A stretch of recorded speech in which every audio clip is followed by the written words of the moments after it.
Welcome into an upset special of the LEX18 High School Sports Zone. I'm Keith Farmer. He's Eli Gain, as the top two teams in the state have been defeated. Insane. Did not see this one coming. Number 1 LEX18 and number 2 North Laurel were preparing for a head-to-head battle of the unbeaten tomorrow afternoon, but two programs said, not so fast. Let's start with LEX18 and Dunbar, a team that is very dangerous and starting to figure things out. They only lost by 2 to the Knights a week ago. End of the first half, Knights down 3. Ben Johnson pulls up, buries the game-tying triple at the buzzer. We're tied at 29. Third quarter, you know Johnson wants the ball. And 1. So the Knights, they go up by a couple possessions, but man, credit to the Bulldogs, not laying down. Trailed by as much as 8 in the third, but chipped away. There's Tim Hall. We're tied at 43 after 3. Now Johnson, again, another and 1. Game high, 32 points for him. The Bulldogs down by 1 here, and Hall, he goes up and gives Dunbar a 2-point lead himself. He had 23. Now you combine that with the burner of Nick Spalding, and while this team can go far, then here he is again. Dunbar up 3. Give him the root beer float there on that one to seal this game. He had a team high 25, and Dunbar hands Lexington Catholic its first loss of the year, 65-57. Resilient victory on the road. I feel good. You know, we're pretty good. You know, we're pretty good, and we played them tough the last time, so I felt like we had a chance. You know, we just had to execute a few things a little better than we did the first time, and I thought our defense was excellent. You know, to keep them down to that low of points is a big deal, because they're averaging 70-something a game, and they usually have scored 70 or 80. Okay, so North Laurel facing Ashland Blazer. Now remember, the Tomcats ran the table last year before COVID canceled everything. They got some shooters, and you want to talk about an immense shooting performance. My God, look no further than what Ashland did all game. In the first half alone, the Tomcats buried 10 three-pointers. Ran out to a 19-point halftime lead. I couldn't believe it, so you figured they'd cool down at some point. You have Reed Shepherd if you're North Laurel, so if any team can come back, it's them.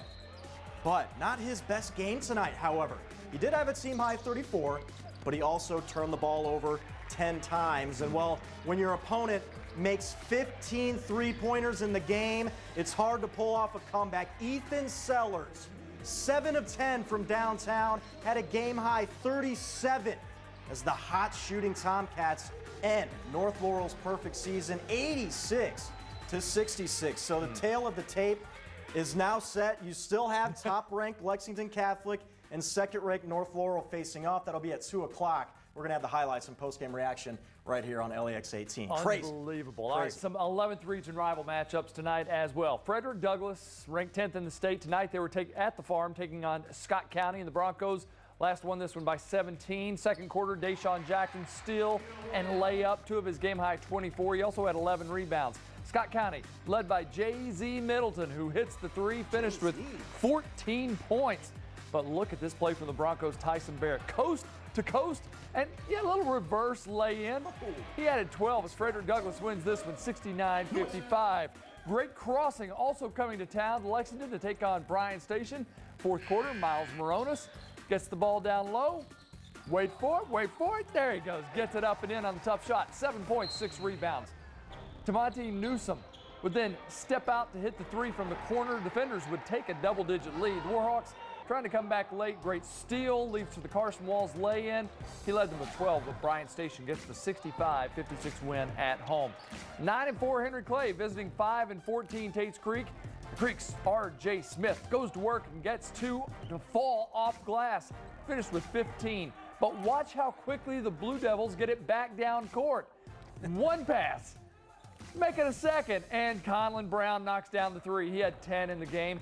Azil Blackwell is going to get the rebound here in a putback. He had 20. Kanye Henderson led the way with 24 as Henry Clay wins at 66-59. All right, LCA playing their 4th game in as many days, but it'll all be worth it if they can reach the All-A final. And while defending champ St. Henry standing in their way, not a great start. The Eagles only making 1 field goal in the first quarter, but woke up in the second. Tyler Hall gets the rare 4-point play. He finished with 13. Next, Braden Myris splits 2 defenders, flips it up and in for the crazy finish, 2 of his 8 on the night. LCA cut St. Henry's lead down to 7 in the 4th, but that's as close as they would get as the Eagles fall 72-49. All right, down in Berea. Garrett County taking on East Jessamine at Madison Southern High School. Jaguars' first game in nearly 2 weeks because of COVID. Zion Thomas on the break finds Will Hatter for the up and under. 4 assists for Thomas. He led the Jags with 21 points as well. And the other end, Austin Adams lights it up from downtown. Lions trail by 11. Hatter answers with a 3 of his own. He had 7 points as East Jessamine wins 73-57. You know, Eli, it's always good to be prepared. Madison Southern playing with actually a JV team that was prepared for this game because of COVID, and they hung tight early as Grant Holbrook hits the corner 3. Then this time it's Kyle Linville from deep. But Pike Central a little too much for the Eagles as Kaseup Lawrence is going to go slam this one home. The Eagles fall 77-45. Rockcastle County was at home taking on Lynn Camp. Jonathan Hopkins going to get things going for the Rockets right here with a little mid-range jumper along the baseline. And then the next trip down floor, Daniel Mullins gets the steal and takes it all the way. Hopkins then going to dish it off to Jake Sanders at the top of the key, and splash. Rockets go on to win this one by a score of 60-51. All right, good matchup on the girls' side tonight. You got 14-2 Dunbar hosting 17-2 Ryle. That's a team that handed top-ranked Anderson County its first loss of the season a couple weeks ago. Here's Tanaya Cecil getting the Lady Bulldogs their first field goal from downtown. Dunbar down by 2. Now in transition. Good eye by Haley Gadd to find a wide-open Carly Hinshaw. Doesn't get easier than that. And then Elise Ellison-Coons, she led the way for Dunbar once again, but Ryle comes out on top tonight, 69-54. The Berea ladies playing in the semifinals of the All-A Classic down in Richmond against Walton Verona, and the Pirates' Abigail Beard going to drop in a 3-pointer here. And then it's Isis Rogers with a nice move, stop and pop from about 16, 17 feet. Yeah. But this one all Walton Verona knocking off Berea 56-18. As always, we hope your favorite team won. All right, well, the Kentucky men's basketball team wrapping up the regular season tomorrow. Coming up, Isaiah Jackson talks about how he knows he must be on the court for the Wildcats to have success. That's next in sports. It's been a long regular season for the UK basketball team, and it comes to an end tomorrow with the game against South Carolina that should have been played back in December. Now, the Wildcats host South Carolina at noon in a game you can see on ESPN. If Kentucky is going to have success, forward Isaiah Jackson must be on the court.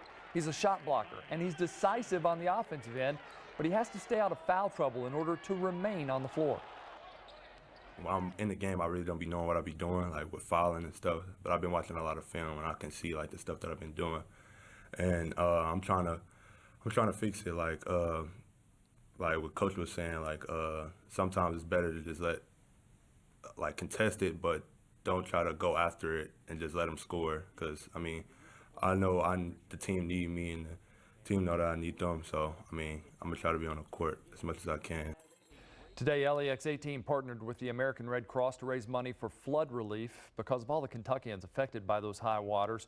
It was especially bad in eastern Kentucky. Now, University of Kentucky coaches John Calipari, Mark Stoops, Vince Merrow, and Nick Mingione, along with athletics director Mitch Barnhart, talked to us today to urge donations from those who could help, and it was a success with $225,675 raised. I can't even imagine going through all this, maybe losing a job because of COVID, having your kids at home, meaning you had to stay at home. And then all of a sudden, the flooding hits. And the people that could least afford to have it happen were those people. People in Kentucky, I mean, I feel like I'm adopted here now. Being from Youngstown, Ohio, I think it's the same type of people.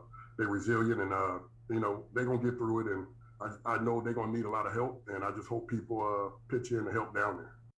Coach Cal pitched in with $50,000. Now, the Kentucky women played Georgia a week ago down in Athens, came away with a 4-point victory. Being the higher seed, the Bulldogs had the bye and didn't have to play yesterday, and boy, did they look sharp. A great start for them as they started out on a 15-2 run, but UK fought back. Treasure Hunt is going to knock down a 3 here. Cats closed the quarter on an 8-2 run to trail 17-10. To the second half we go. Early third quarter, Chastity Patterson going to step out and hit a 3 from the wing to cut the Georgia lead to 9, 36-27. Patterson had 11.6 rebounds. UK just had a hard time making up ground. Ryan Howard did all she could to try and keep Kentucky in the game. She scored the final 13, ended the game with 33 points, 5 rebounds, but just 1 assist as UK falls 78-66. You know, I thought we clawed our way back in the third quarter.